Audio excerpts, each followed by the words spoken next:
여러 가지 어려운 조건이 계속 거듭되고 있습니다.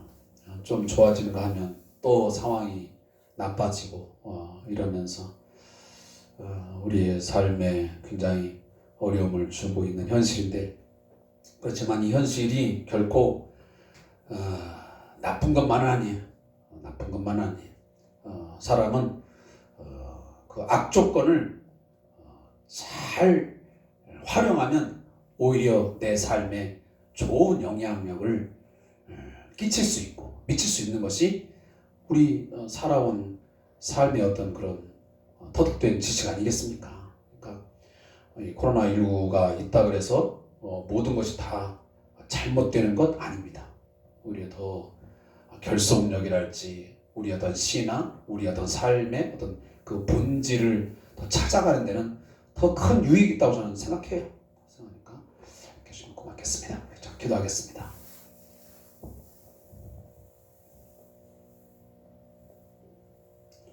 약할 때 곧 강함이라. 죽음의 상황이 우리에게 약함이요 또 부족함이요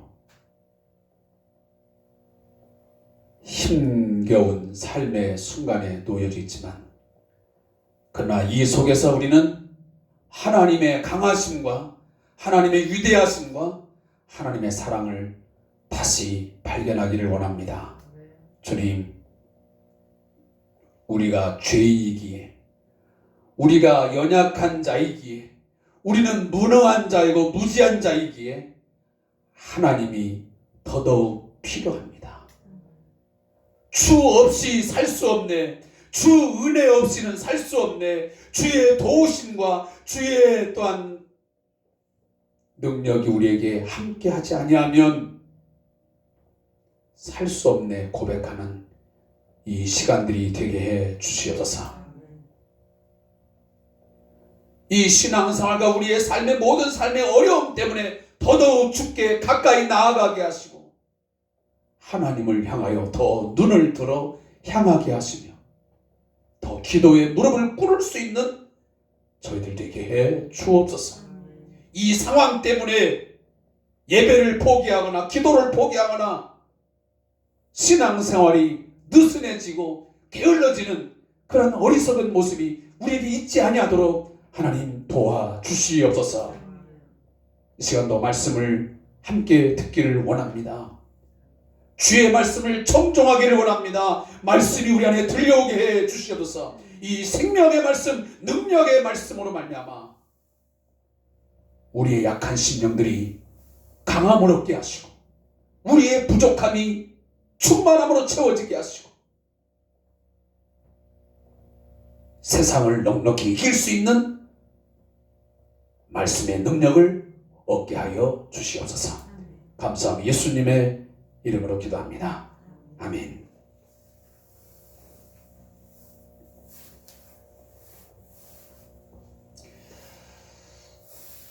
우리 가끔 이런 이야기를 이제 하는 것을 듣게 됩니다. 저도 이제 집에서 이제 보면, 물론 저도 가끔 이제 장시간 동안 통화를 할 때가 있지만, 특히 여성분들, 우리 아주머니들, 어떤 그 친분 있는 사람과 이렇게 통화를 하게 됩니다. 그럼 보통 얼마 동안 하죠? 평균. 제가 듣고 알고 있기에는 거의 1시간 이상을 하는 분들이 굉장히 많습니다. 응? 물론 이제 뭐 낮에는 좀 어렵지만 특히 저녁 시간에 한번 통화를 하게 되면, 전화기를 한번 붙들면 기본 30분, 1시간은 그냥 채워지는 것이 보통입니다. 그래서 마지막 또 끝나는 말이 무슨 말이죠? 못한 말은 다음에 또 하자. 다음에 만나서 하자고, 그렇게 끊는 것이 겨우 보통의 통화이지 않습니까? 요즘에는 특히나 이제 이 핸드폰이 우리에게 주어지면서 더 많은 통화를 우리가 하게 됩니다. 요즘에는 무제한도 많잖아요, 그죠? 예전에는 다 그게 돈으로 환산되니까 좀 그것도 줄였는데, 지금은 거의 기본료를 얼마 내면 무제한 통화를 주기 때문에 2시간이고 3시간이고 그냥 매달려 있는 것입니다. 사람들하고 대화가 굉장히 그렇게 대면 대화는 어렵지만 이렇게 비대면 대화가 참 많았습니다. 제가 한 가지 물어보겠습니다. 자, 우리 영상을 통해서 보시는 우리 성도님도 마찬가지고 여기 오신 우리 성도님도 마찬가지야. 제 말에 한번 솔직하게 그냥 마음으로 답하십시오. 말로는 하지 말고. 요즘에 기도 생활 어느 정도 하고 계세요?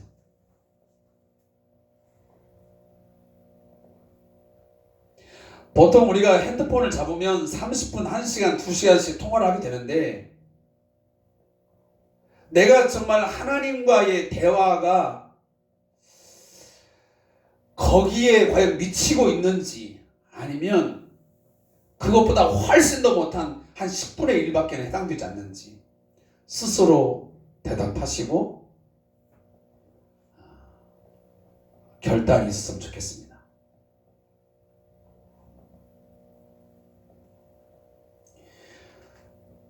여러분, 최근에 이제 저도 그런 생각을 참 많이 해요. 나의 기도 생활이 어느 정도나 되지? 성도님들 떠나서 제 자신에게 묻는 거예요. 제가 얼마 전에도 제가 유튜브 이제 우리 주상교제를 하고 나서 제가 그랬어요. 요즘에 내가 기도 생활이 너무 많이 줄어버렸다. 그전에는 그래도 막 새벽 기도회를 막 찾아다니면서 평균 그래도 막 1시간 이상씩 기도하고, 금요 기도회도 가면서 기도회도 하고 하면서 일주일에 보통 이제 한 2시간 이상씩 기도하면서 이렇게 살았는데, 저에게도 이런 코로나19라는 영향이 악영향을 미쳐가지고 저의 기도 생활이 너무 많이 줄어버렸어요. 요즘에는 저도 그래서 정신을 차리려고 이제 그 주삼교제 영상 예배가 끝나고 나면 핸드폰으로 제가 그 새벽기도, 아침기도 요즘 유튜브 저기 찬양 있거든요. 경음악으로 제가 그걸 틀어놓고 가족들이 뭐 하든 안 하든 상관없이 저 혼자서 그냥 기도해요. 왜? 그런 기도 시간들을 제가 스스로 갖지 아니하면 제 영적인 상태가 너무도 고갈되어 있고 너무도 빈약하고 그런 상황에 놓여 있는 것을 제가 보게 되더라고요. 깜짝 놀랐어요. 야, 내가 영적으로 너무 말라버렸구나. 기도의 시간이 너무 줄어버렸구나. 미국에요, 포드 자동차 선전을 보면, 광고를 보면 아주 멋진 말이 하나 있습니다. 이렇게 광고에 나옵니다. 최근에 포드 자동차를 몰아보셨나요? 최근에. 옛날에 몰아본 거 말고요. 최근에 포드 자동차를 몰아보셨나요? 얼마나 좋은지, 얼마나 바뀌었는지, 얼마나 최신식 시스템이 되어서 성능이 좋아지는지 당신이 알고 있느냐는 겁니다. 그래서 뭔가 구매욕을 갖게 하는 것입니다. 그래서 제가 물어보겠습니다. 최근에 사랑하는 우리 성도 여러분, 기도하고 계십니까? 물론 기도의 시간이 꼭 중요한 것은 아니겠지만 기도의 시간을 얼마나 갖고 계십니까? 그리고 어떤 기도를 하고 계십니까? 그 기도가 얼마나 소중한 것이고 그 기도가 얼마나 멋지고 얼마나 좋은 것인지를 여러분 경험하고 있습니까? 과거 1년 전, 5년 전, 10년 전 쾌쾌 묵은 그 묵은 것 언제까지 꺼내서 내가 과거에 그렇게 내가 금식 기도했던 사람이고 내가 작정 기도를 얼마를 했고 그 이야기만 계속 되풀이하면서 리바이벌 하면서 사시겠습니까? 최근에 기도하고 계십니까? 라고 하는 질문에 구체적으로 대답하지 못한다면 분명 저나 여러분이나 무능한 신앙생활을 하는 것은 당연한 건지도 모르겠습니다. 우리 스스로 지금의 나의 영적 상태가 어떠한지 한번 점검해 볼 필요가 있습니다. 오늘 본문에 보면 바울의 기도가 나옵니다. 바울은 자기 자신을 위한 기도보다는 훨씬 더 많은 부분에서 물론 성경에는 다 기록되지 않았겠지만 물론 자신의 사역을 위해서도 기도했겠지요. 자신을 위해서도. 그러나 대부분의 많은 기도는 그런 목회적인 기도였습니다. 성도들을 위한 기도였습니다. 에베소 교회를 위한 기도, 골로새 교회를 위한 기도, 디모데를 위한 기도, 수많은 시간들을 그는 교회 공동체를 위하여 그리고 곁에 있는 동역자를 위해서 내 옆에 있는 사역자를 위해서 나와 함께 신앙생활하고 있는 그 누군가를 위하여 기도하는 내용으로 가득 차 있습니다. 그것이 사도 바울의 기도의 특징입니다.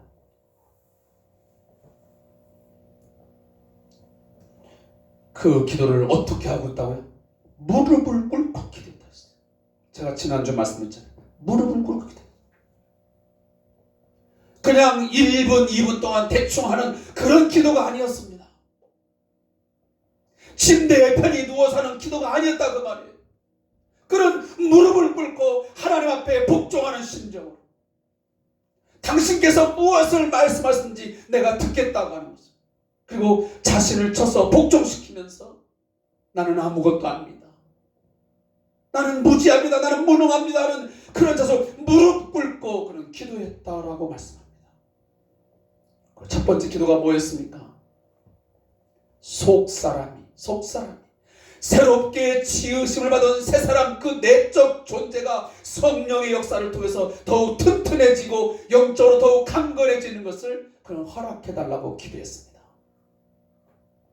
사랑하는 성도 여러분, 한 주간 동안 이 기도 하셨습니까?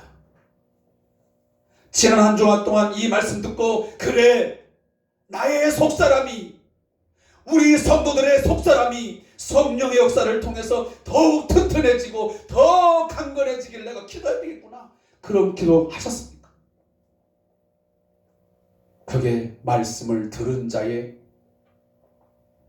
진정한 순종의 자세입니다. 말씀을 듣는 것으로 끝나지 않고 그 들은 말씀을 삶으로 적용하고 순종하는 것입니다. 그것이 바로 설교를 들은 것입니다. 말씀을 들은 것입니다. 다시 한번 부탁의 말씀을 드립니다. 우리의 기도 가운데 이 기도 꼭 있기를 바랍니다. 하나님, 나의 속사람, 내 내적 존재가 성령의 역사를 통해서 날마다 더 튼튼해지게 하옵소서. 내가 영적으로 더욱 강건해지게 하옵소서. 우리 교회 공동체가 더욱 영적으로 강건해져서 어떠한 시험과 유혹과 어떤 고난도 넉넉히 이기면서 살아갈 수 있는 그런 교회 공동체 되게 하소서. 사랑하는 성도 여러분, 이렇게 성령의 역사를 통해서 튼튼해지고 영적으로 우리의 속사람이 강건해지는 것은 내가 할 수 있는 것이 아니고 이것은 하나님만이 하실 수 있는 능력인 줄로 믿습니다. 이건 하나님만이 하실 수 있는. 그래서 성령의 역사가 있어야 된다 그 말이에요. 우리의 속사람의 강건함은 각종 비타민제를 먹는지 종합 영양제를 섭취한다고 되는 게 아니에요. 다양한 운동을 한다고 되는 게 아니에요. 성령의 역사를 통해서만 하나님께서 개입해 주심으로 말미암아 가능한 줄로 믿습니다. 둘째는 오늘 사도 바울은 어떤 기도를 합니까? 그리스도께서 마음에 계시도록 기도하고 있습니다. 17절 말씀을 우리 함께 읽겠습니다. 믿음으로 말미암아 그리스도께서 너희 마음에 계시게 하시옵고. 사랑하는 성도 여러분, 여기 계시게 하시옵고란 말은 거주하다, 그 가운데 살다라는 의미입니다. 주님의 주님 되심과 그분과의 깊은 사귐이 우리 안에 온전히 이루어지기를 간구하고 있는 것입니다. 주님의 주인 되심, 주님 되심, 그리고 그분과의 깊은 사귐이 우리 마음 가운데서 일어나기를 오늘 사도 바울은 간절히 바라고 있는 것입니다.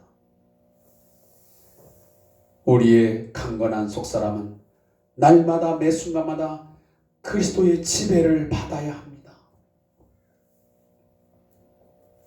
그리스도는 우리의 모든 삶의 구원과 능력과 사랑과 지혜의 원천인 것을 믿으시기 바랍니다.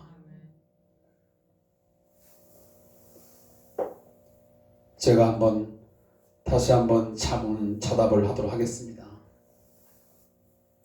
과연 나는 주님을, 그리스도를 손님으로 맞아들이고 있는지, 주인으로 모시고 살고 있는지.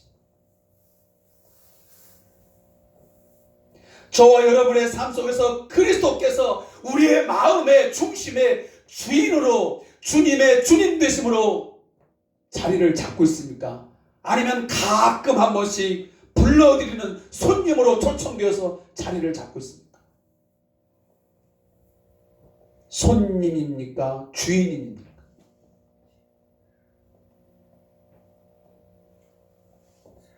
내가 가끔 필요할 때만 불러드리는, 초청하는 손님으로 우리는 많이 주님을 믿고 있습니다. 내게 어떤 도움이 필요할 때 그에게 능력을 달라고, 좀 빌려달라고, 내가 이러한 문제로 내가 매우 힘이 들다고 상담하는 상담자 정도로 우리는 부릅니다. 그리고 그 기타 외에는 내가 주인이 되어서 살아갑니다. 사랑하는 성도 여러분, 이 시간 그리스도께서 우리의 마음의 중심에 오셔서 우리의 주인으로서 우리를 지배하고 우리를 다스려 주시기를 간절히 소망합니다. 주님의 주님 되심, 주인 되심, 그것은 지식으로 그를 배워서 알아서 지적 동의를 하는 것으로 되는 것이 아닙니다. 그래, 주님은 주님이시지. 그래, 내 마음의 중심에 주님을 모시고 살아야지, 그의 통치를 받아야지 라고 하는 이 지적 동의에서 주님이 우리 안에 영원히 내주하는 게 아닙니다. 주인으로서 이것은 믿음으로 말미암아, 본문에 그러잖아요. 믿음으로 말미암아 이 주님과 인격적인 만남을 통해서 그분이 내 삶의 주인으로 이 중심의 자리를 잡는 것입니다. 무엇을 말하면? 믿음으로 말미암아. 간절히 바라기는 우리 성대한교회 성도님들의 마음에 그 중심에 믿음으로 말미암아 주님이 주인 노릇하는 그런 삶이 있기를 간절히 축원합니다. 여러분, 술에 취한 사람 보셨나요? 술을 먹으면 이 술이 속에 들어와서요, 주인 노릇을 합니다. 그러면서 이 알코올 술의 지배를 받고 술 냄새를 내면서 비이성적이고 부도덕한 언어와 행동이 용기 있게 나옵니다. 그 사람은 누구의 지배를 받는 거예요? 무엇의 지배를? 이 알코올 술의 지배를 받는 거예요. 그 중심에 그것이 있는 거예요. 그래서 거침이 없습니다. 두려움이 없습니다. 마구 아무 말에 막 뱉어냅니다. 그리고 행동을 막 합니다. 그러나 그리스도가 속에 있으면, 주께서 내 마음의 중심에 있으면 그의 지배를 받음으로 그리스도의 향기가 나게 되고 매우 이성적이고 도덕적이고 가장 아름다운 거룩한 삶을 나타나게 되어 있습니다. 사랑하는 성도 여러분, 우리의 마음의 중심에는 무엇이 또 누가 자리를 하고 있습니까? 돈이 내 마음의 중심에 있으면, 이 돈을 버는 것에 내 마음의 중심이 빼앗겨 버리면 돈이 가는 대로, 돈이 이끄는 대로 내 삶이 우왕좌왕합니다. 쾌락이 내 삶의 중심에 자리를 잡고 있으면, 그것이 내 목적이 되어버리면 그것에 이끌려 살게 되어 있습니다. 우리는 한번 이 시간 겸손히 생각해 볼 필요가 있습니다. 그리스도가 우리의 마음에 계시는 일은 주일학교 우리 옛날 어린이 때 불렀던 노래에만 나오는 내용이 아닙니다. 새신자들이 영접 기도를 할 때에 외우는 기도의 내용만이 아닙니다. 우리의 실제 생활에 확인하고 점검해야 될 말입니다. 그리스도께서 내 마음에 계셔서 나를 지배하고 나의 주인이 되어 있는가 한번 시간 살펴보시기 바랍니다.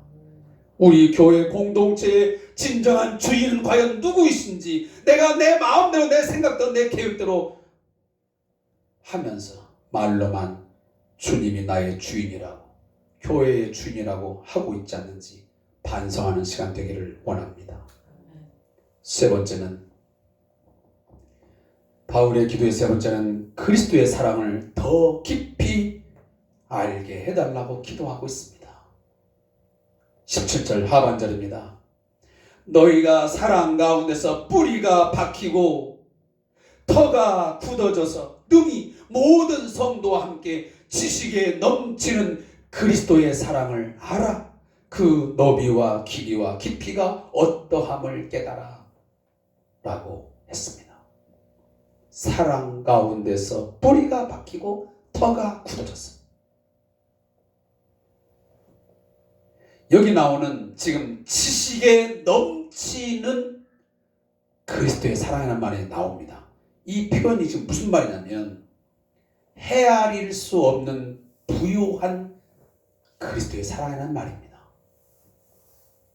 헤아릴 수 없는 부유함, 뛰어나고 탁월한 그리스도의 사랑, 압도적인 그 사랑, 그것을 말할 때 오늘 본문에 나오는 지식에 넘치는 이라는 표현을 씁니다. 우리 인간의 지식으로는 다 담을 수 없는, 그 지식에 넘치는, 감당할 수 없는 그 그리스도의 사랑을 알기를 오늘 사도 바울은 위에서 기도하고 있는 것입니다. 그런데 그 사랑은 누구만 아느냐? 일부 특정한 사람만? 아니요.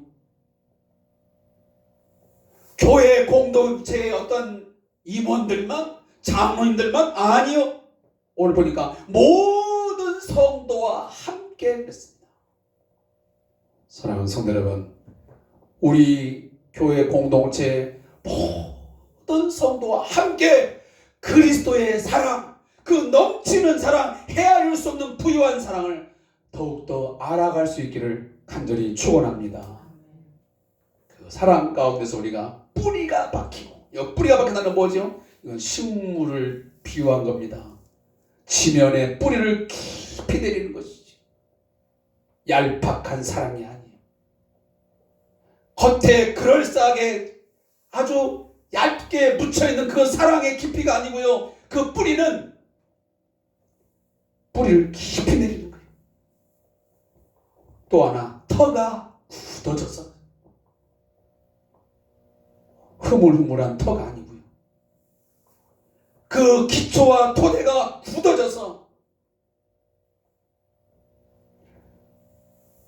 그리스도의 사랑을 알아가기를 원하는 것입니다. 사랑하는 성도 여러분, 이 사랑은 예수님이 친히 다 본을 보여주셨습니다.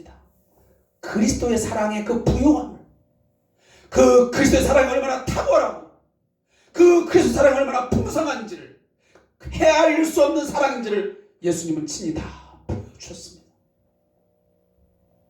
그것을 극적으로 드라마틱하게 보여준 게 뭐냐면 예수님이 마지막 죽음을 앞두고 보여줬던 세족식이었습니다. 선생이 되어 종을 제자들의 발을 씻기는 것이었습니다. 감히 어떤 선생이 종이나 하는 그 일을 하겠습니까? 근데 예수님은 친히 그 당신의 사랑이 어떤 것인지, 자기 자신이 이 땅에 왜 왔는지, 그가 종의 형체를 입고 오셨다는 것이 무슨 뜻인지를 극적으로 보여준 것이 바로 세족식이에요. 괜히 보기 좋으라고 한 번씩 하는 게 아니에요. 남 보기 좋으라고. 우리 가끔 교회 안에서도 세족식을 하는데 그것은 진짜 대단한 사랑의 표현이에요. 이벤트를 삼아서 하는 게 아닙니다. 어떤 목사님이나 어떤 특정한 사람들의 인격을 잠시 어떤 드러내기 위해서 이벤트로 하는 세족식이 되어서는 안 됩니다. 그건 예수님의 십자가의 죽으심과 그가 얼마나 종의 그 자리에 내려와서 우리들을 섬겼는지를 보여주는 아주 최고의 사랑의 극이 바로 세족식이에요. 그걸 친히 보여줬어요. 그러면서 뭐라고 주님 말씀하십니까? 요한복음 13장에 보면 그 발을 씻기시면서 너희도 이렇게 하라고 말씀하십니다.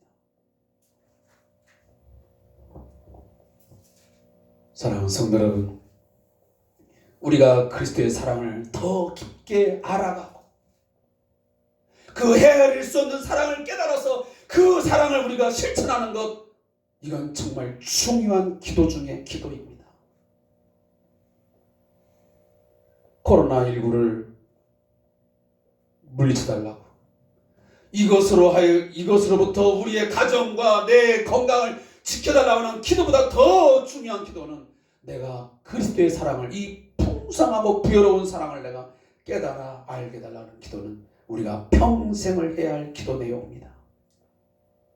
예수님을 사랑으로 경험하셔야 됩니다. 사랑의 관계 속에서 알아가야 참되고 바르게 알게 되는 것입니다. 우리가요, 내가 누구를 안다, 이름 석자 알고 그 사람의 출신 성분 알고 직업이 뭐고 아는 것은 아는 게 아니에요. 진정한 알면, 내가 그 사람을 진정 깊이 알고 싶은 그 알려면 결국은 사랑의 관계 속에서 알아갈 때만이 가능한 거예요. 서로 사랑을 주고 받으면서 그 사랑을 깊이 있게 알아갈 때 서로가 아는 것이지요. 진정으로 아는 것이지요. 따라서 상대방을 사랑의 관계 속에서 알아가는 것과 그냥 아는 것은 이건 분명한 차이가 있습니다. 사랑하는 성도 여러분, 헤아릴 수 없는 그 그리스도의 사랑의 부요함이 저와 여러분에게 어떠한 영향을 미쳤습니까? 죄와 허물로 죽은 우리, 불순종의 아들들 가운데 역사하는 영을 따라서 살다가 결국은 저주받아, 진노에 저주받아 멸망할 우리들, 그들을, 그와 같은 나를 살려주신 사랑이 바로 그리스도의 사랑입니다. 나무에 달린 자마다 하나님께 저주받았다는데 예수가 친히 우리의 죄와 허물을 대신하여 저주받아 십자가에 매달아 죽임을 당하셨습니다. 억지로 매달은 게 아니고요, 그는 친히 자기 자신이 그렇게 매달아 죽도록 내어주셨습니다. 원수된 우리, 불순종하는 우리, 바로 그러한 우리들을 위해서 친히 나무에 달려 그는 저주받아 우리 대신 하나님 앞에 속죄의 제물로 바쳐진 것입니다.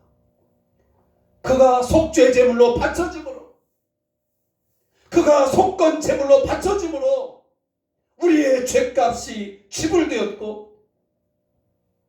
우리가 그 죄 때문에 사망에 이르지 아니하고 영생에 이르게 된 줄로 믿습니다. 내가 받아야 할 저주, 내가 마땅히 가야 할 그 지옥이 우리에게서 멀어진 것은, 동이 서에서 먼 것처럼 저 멀리 멀어진 것은 바로 그리스도의 사랑, 그 십자가의 사랑 때문인 것을 믿으시기 바랍니다. 그래서 최고의 사랑의 절정은 뭐냐면 바로 십자가의 죽으심이에요. 누가 나 같은 죄인을 위해서 십자가에 죽겠습니까? 누가 나 같은 이 불순종하고 악한 우리들을 위해서 십자가에 죽겠냐 그 말이에요. 그분이기에 가능했던 거예요. 하나님이시기에 가능했던 거예요. 우리 어린이들 노래 가운데 이런 노래가 있습니다. 예수님의 사랑 신기하고 놀라워, 예수님의 사랑 신기하고 놀라워, 예수님의 사랑 신기하고 놀라워, 오 크신 사랑, 하늘 저보다 높고 바다 저보다 깊고 우주 그보다 넓은 오 크신 사랑. 여러분, 어릴 때 우리 오래전의 노래지만 우리 가슴에 이 아침에 새게 할 노래 가사말이라고 믿습니다. 그 사랑의 넓음과 너비와 그 깊이를 어떻게 다 헤아릴 수 있겠습니까? 그 주님의 사랑이 우리를 위해서 이 땅에 오시게 되었고 그의 생명을 버리시게 되었던 것입니다. 문제는 이것을 지금 내가 얼마나 깨닫고 있느냐는 것입니다. 내가 얼마나 알아가기 위해서 지금도 노력하고 있다는 것입니다.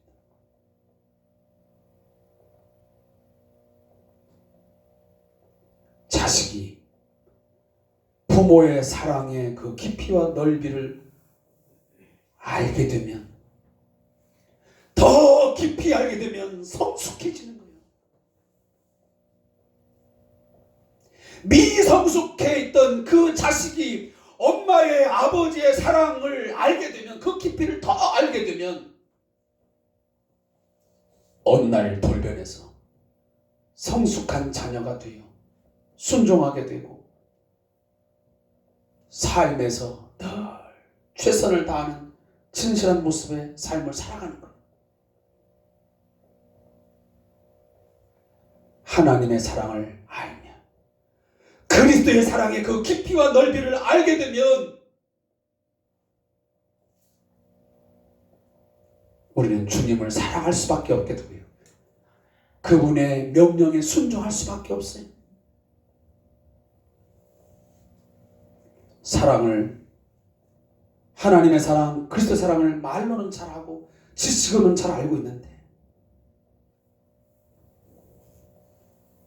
마음의 중심에 깊이 깨닫지를 못해, 경험을 하지를 못하고 있어.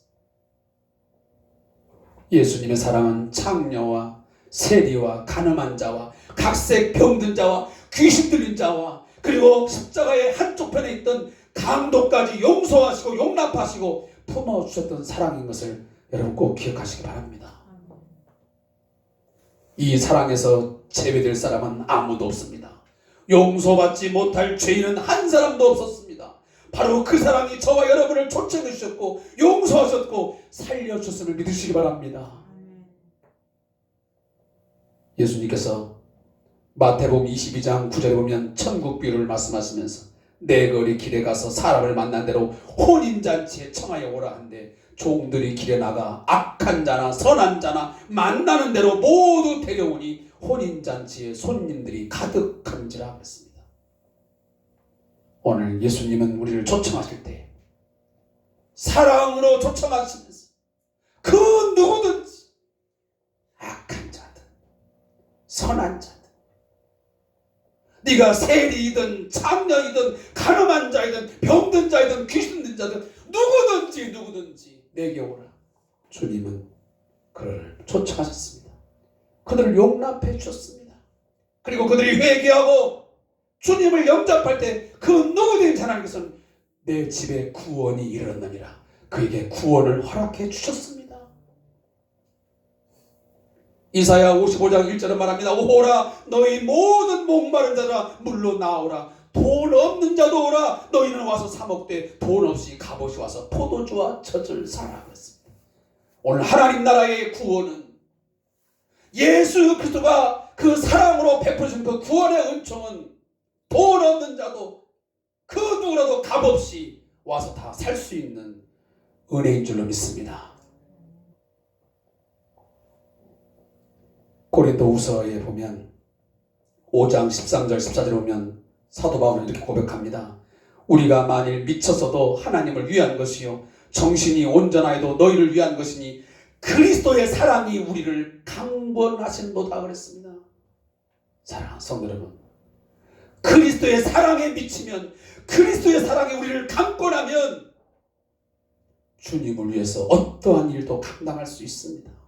주님의 사랑이 나를 강권하지 못하니까 그 그리스도의 사랑의 그 풍성함을 내가 경험하지 못하고 내가 느끼지 못하니까 주의 일이 고된 거예요. 힘든 거예요. 죽을 맛인 거예요.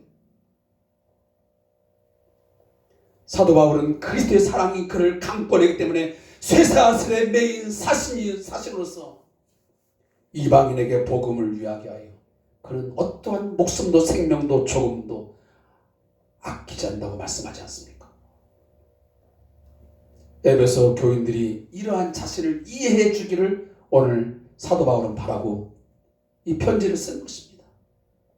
내가 그리스도의 사랑에 강권함을 받아 내가 그 사랑에 내가 감격하여 내가 이 사역을 주의 사역을 감당하는 것처럼 내가 이 지금 이 감옥에 갇혀있지만 그 사랑이 내가 넘쳐서 너에게 편지를 하고 마침내 내가 복음을 전하듯이 너희 또한 에베소 교회 성도들 너희들 또한 지금 형편과 처지가 비록 어렵고 힘들지만 환난이 있지만 너희도 그 참혹한 자리에서 그 그리스도의 사랑으로 말미암아 이겨내고 넉넉히 이겨내고 주의 사역을 주님이 맡기신 일들을 감당하기를 원했던 것입니다.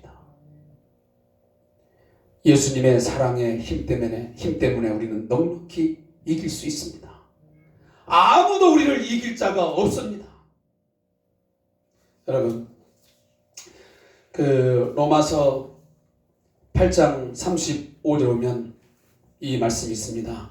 환난이나 공고나 핍박이나 기근이나 적신이나 위험이나 칼이랴 그 어떠한 것도 그리스도의 사랑에서 우리를 끊을 수 없다라고 말씀하지 않습니까? 말씀의 결론을 맺겠습니다. 올해 얼마 남지 않았습니다.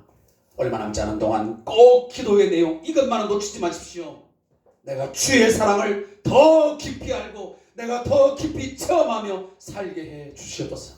내가 주의 사랑에 그리스도의 사랑에 매여서 주의 일을 감당할 수 있게 하옵소서. 그 사랑만이 우리의 모든 연약함을 모든 미련함을 모든 더러움을 이 고난과 역경을 이길 수 있고 극복할 수 있습니다라고 여러분들 고백할 수 있기를 바랍니다. 주님 내 눈을 열어 주옵소서. 그 사랑을 느끼게 하시고 그 사랑을 경험하게 하시고 그 사랑을 더 알아가게 하옵소서.